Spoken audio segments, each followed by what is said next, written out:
सकल द्रव्य को वास जास में सुआकाश बिछानो नियत वर्तना निस्तेन सोव्यो हरे काल परिमानो यो अजीब यादे आसव सुनिए मन वाचकाय त्रियोगा मिथ्या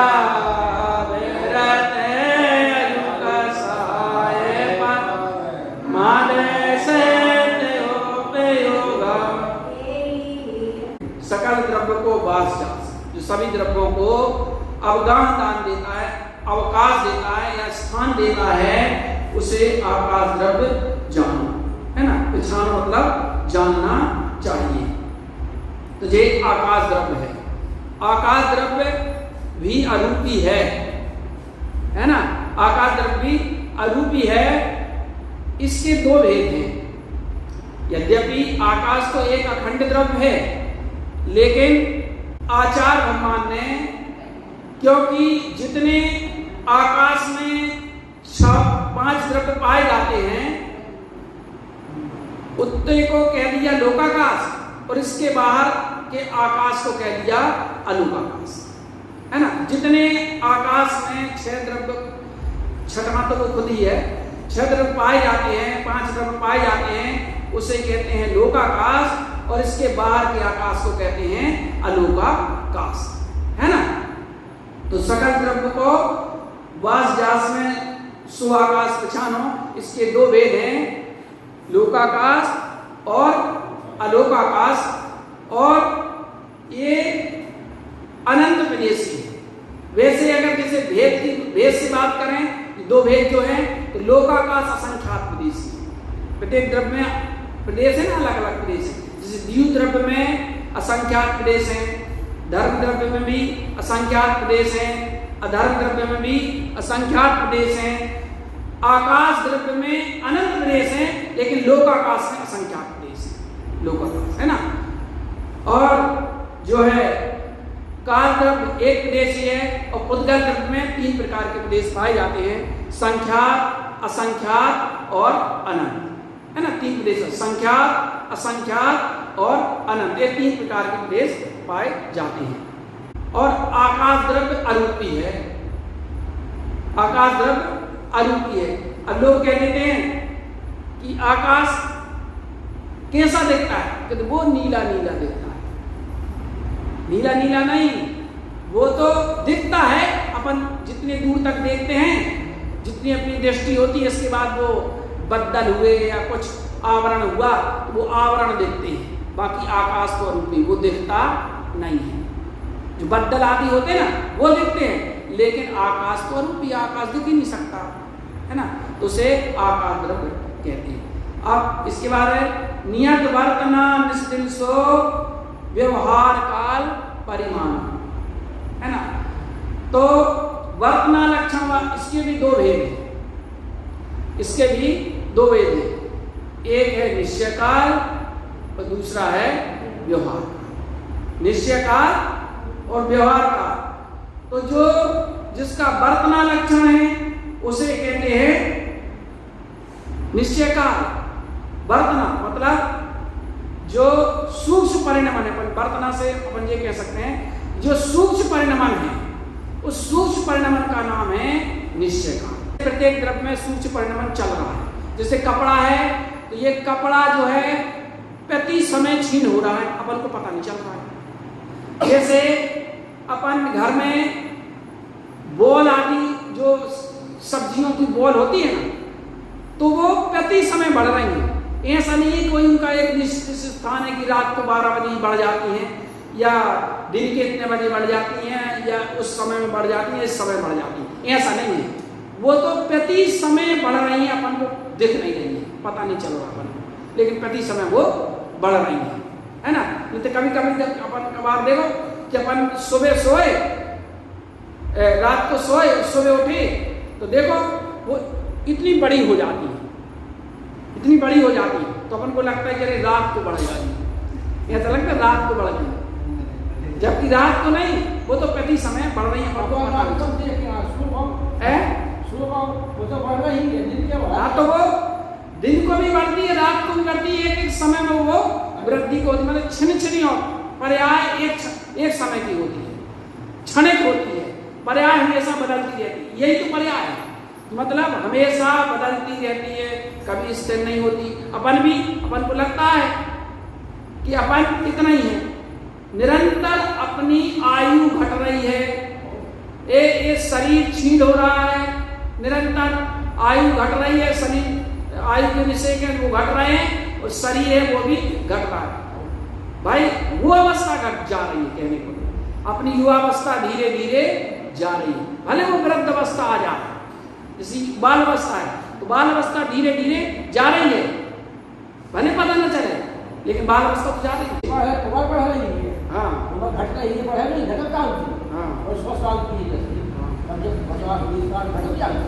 हाँ ऐसा तो दो नियत वर्तना मतलब निश्चय काल वर्तना लक्षण वाले को जो है वह निश्चय काल है, और व्यवहार काल मतलब होता है रात दिन घड़ी घंटा आदि, ये व्यवहार काल कहलाते हैं। और व्यवहार काल का विभाग ज्योतिषी देव हैं जो सुमेरु पर्वत के निरंतर परिक्रमा लगाते हैं, उससे व्यवहार काल का डिसीजन होता है, उससे व्यवहार काल निश्चित होता है।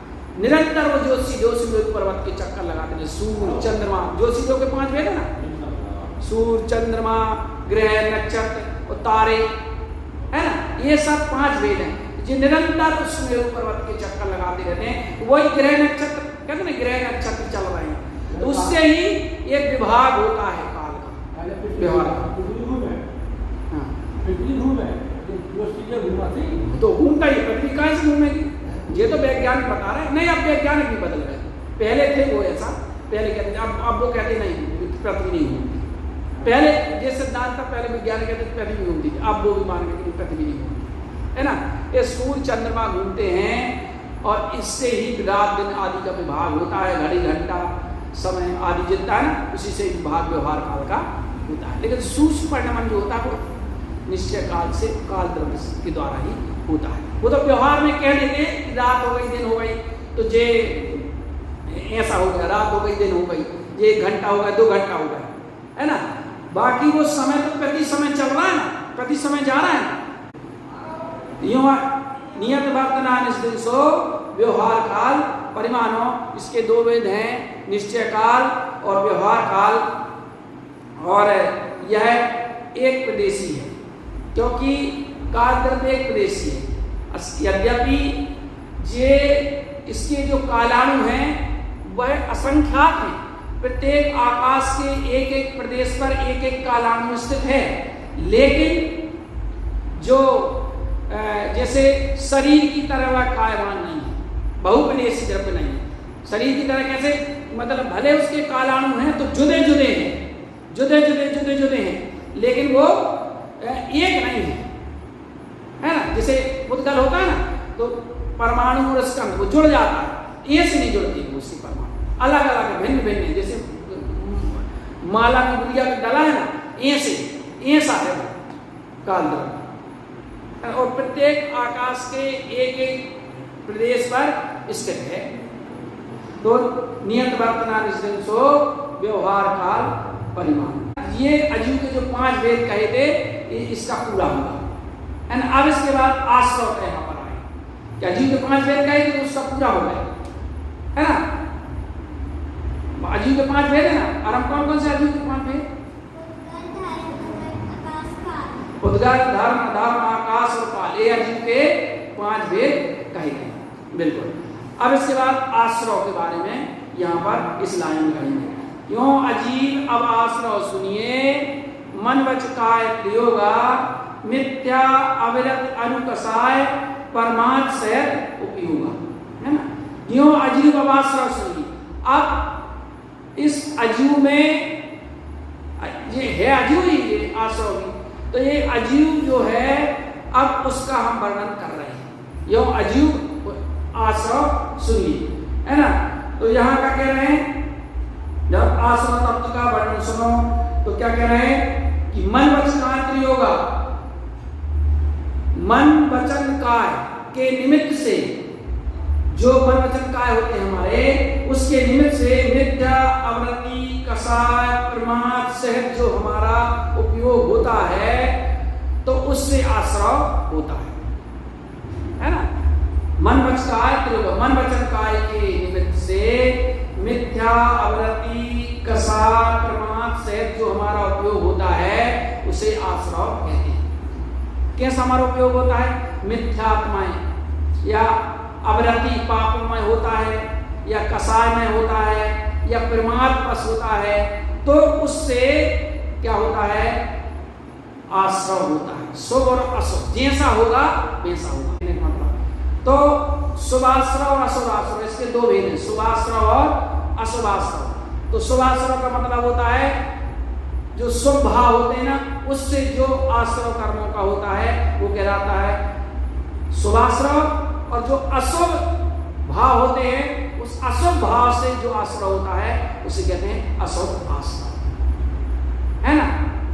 और इसके 57 भेद हैं, यही भेद कि मिथ्या, अवृत्ति, कषाय, प्रमाद। तो 5 मिथ्या और 12 प्रकार की अवृत्ति, 25 प्रकार की कषाय, 15 प्रकार का प्रमाद, ऐसे 57 भेद होते हैं। देखो अपन उसमें पढ़ते हैं ना 12 भावान मन मिथ्यात योग 15 द्वादश अवृत्ति जानो, पंचरूपी से कषाय मिले सब संतान मानो, है ना।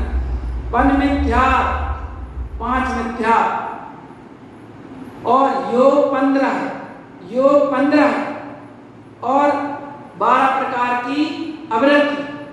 ये तो 5 मिथ्या कौन से पता है? पन मिथ्या 5 प्रकार का मिथ्या कौन सा? अपन वो पढ़ते हैं आलोचना पाठ, उसमें आया 5 प्रकार का मिथ्या। किसी को है आप है? वो तो कषाय है। 5 प्रकार का मिथ्या कहा गया उसमें। विपरीत एकांत विनय के संशया ज्ञान को नय के, जी है ना। विपरीत, एकांत, विनय, संशय और अज्ञान, ये 5 प्रकार का मिथ्या, ये 5 प्रकार की मिथ्या यहाँ पर दिया है। पन मिथ्या, विपरीत, एकांत, विनय। विपरीत मिथ्या है ना कि जो वस्तु जैसी उसको वैसा मान लेना है, ये विपरीत मिथ्या। एकांत मिथ्या, किसी एक पक्ष को मान लेना कि भाई आत्मा नित्य है, स्वभाव से कहा गया है तो नित्य ही मान लेना, लेकिन जिस स्वभाव की बात है, लेकिन पर्याय से तो नित्य है ना। अभी संसारी दशा में भाई नित्य हो गई तो गड़बड़ हो जाएगा। एकांत पक्ष नहीं, तो एक अपेक्षा से नित्य भी है और एक अपेक्षा से अनित्य भी है ना। तो विपरीत, एकांत, विनय, विनय मिथ्या। विनय मिथ्या मतलब ये अपन को पता होना चाहिए किसकी विनय करना चाहिए। क्योंकि देखो वैसे अगर विचार किया जाए तो पूज्य 5 ही हैं, पूज्य 5 ही हैं, अरंत, सिद्ध, आचार्य, उपाध्याय और साधु। इसके अलावा और कोई पूज्य नहीं है। हाँ, विनय एक अलग बात होती है। जैसे माता जी होती हैं तो उनको बंदामी कहा जाता है ना। और छुल्लका होती है उनको स्वामी कहा जाता है। जो ब्रह्मचारी भैया लोग रहते हैं उनको वंदना कहा जाता है। अलग अलग, जैसे कोई हमारा श्रावक हो तो उसको जय जिनेन्द्र, जोहार ये कहा जाता है। ये अलग अलग विनय का नियम है। तो अपना थोड़ा ये विवेक और अपन में दृढ़ता होना चाहिए। समय दृष्टि की बहुत दृढ़ता होती है कि अपन चाहे जहाँ और ना अपन ने कुछ देखा कौन पूछे कौन अपूछे, किसको क्या विनय देनी है, और अपने सड़े नारियल की तरह अपना सर पटक दिए। जी बात यही गड़बड़ होता है ना ऐसा। तो विनय मिथ्या और विपरीत, एकांत, विनय, संशय कि भाई संशय ये भी मिथ्या है। संशय भी मिथ्यात्व में आता है। संशय मतलब शंका, संशय मतलब निर्णय नहीं होना, निर्णय नहीं होना कि जे है कि जे है ना, ये बात है। तो वो कहलाता है संशय, डमाडोल। और अज्ञान, अज्ञान तो अज्ञान जानते हैं, ज्ञान नहीं होना वो अज्ञान है ना। इस प्रकार के 5 प्रकार के मिथ्या कहे गए हैं। कसाय 25 प्रकार के मन को पता ही है। विचार, क्रोध, मान, माया, लोभ और अंतानुबंधी क्रोध, मान, माया, लोभ, अप्रत्याख्यानबंधी क्रोध, मान, माया, लोभ, प्रत्याख्यानबंधी क्रोध, मान, माया, लोभ और संजुलन क्रोध, मान, माया और लोभ। तो मिथ्या, कसाय और प्रमाद 15 प्रकार का प्रमाद होता है। तो 15 प्रकार का प्रमाद बताया था हमने, किसी को याद है? पहले 5 इंद्री, 4 कसाय, 4 विकथा और निद्रा और स्नेह, ये 15 प्रकार का प्रमाद है ना। कौन सी? 4 कसाय, 5 इंद्री, 4 कसाय, 9, 4 विकथा, 13 और निद्रा और स्नेह, ये 15 है ना। ऐसे 15 प्रकार का प्रमाद होता है। इस प्रकार ये आश्रम के बारे में कहा, क्यों अजीब आश्रम सुनिए, मन वच का उपयोगा, मिथ्या वृत्ति कसाय प्रमाद सहित उपयोगा। जो मन वचन काय के निमित्त से जो मिथ्या वृत्ति और कसाय, मिथ्या आवृत्ति कसाय प्रमाद से जो जीव का उपयोग होता है उसे आश्रय कहते हैं। और आश्रय ही बहुत ही दुखदायी है, अभी आगे आएगा। आश्रय दुखकार घनेरे उदिबंधन है निर्वेद, इसलिए हमें मिथ्या से, कसाय से, प्रमाद से, अवरत से जितना हो सके हमें बचना चाहिए, क्योंकि ये आश्रय जो है महान दुखदायी हैं, महान जो कष्टकारी हैं, इसलिए हमें आश्रय से बचना चाहिए। बोलिए श्री गुरु महाराज।